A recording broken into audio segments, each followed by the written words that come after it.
नमस्कार, one India Hindi में आपका स्वागत है।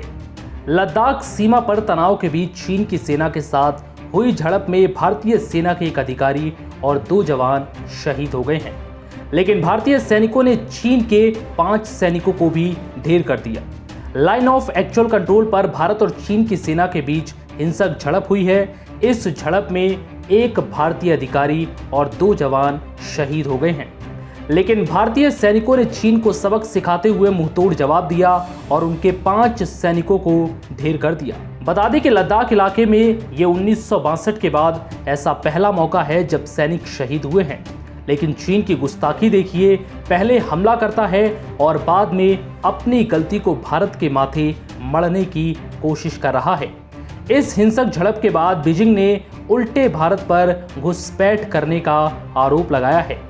एएफपी के मुताबिक बीजिंग का आरोप है कि भारतीय सैनिकों ने बॉर्डर क्रॉस करके चीनी सैनिकों पर हमला किया।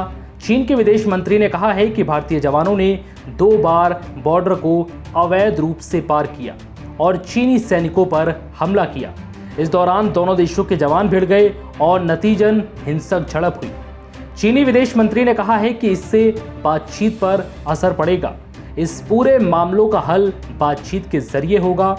ग्लोबल टाइम्स की रिपोर्ट के मुताबिक उनकी तरफ से बयान जारी किया गया, जिसमें चीनी विदेश मंत्री ने कहा है कि चीन ने भारत के सामने हिंसक झड़प को लेकर गंभीर आपत्ति दर्ज कराई है।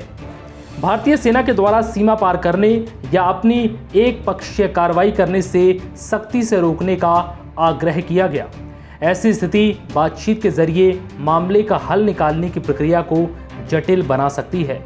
तो इस तरीके से लद्दाख में गलवान घाटी के पास दोनों देशों के सैनिकों के बीच झड़प के बाद चीन ने अपना यह आधिकारिक बयान जारी किया। चीनी विदेश मंत्री ने यह भी कहा कि चीन और भारत यानी कि दोनों देश द्विपक्षीय बातचीत करके ही मामले का हल निकाल सकते हैं। इस बॉर्डर के जरिए सीमा का विवाद हल होगा और एलएसी पर शांति रहेगी। लेकिन चीन बार बार ऐसी हरकत कर रहा है जो बातचीत के मुद्दों पर असर डाल सकती है। और चीन जिस तरीके से ये गुस्ताखी कर रहा है सीमा पर, भारतीय सेना के जवान भी लगातार चीनी सैनिकों को मुंहतोड़ जवाब दे रहे हैं। फिलहाल इस वीडियो में इतना ही। नमस्कार।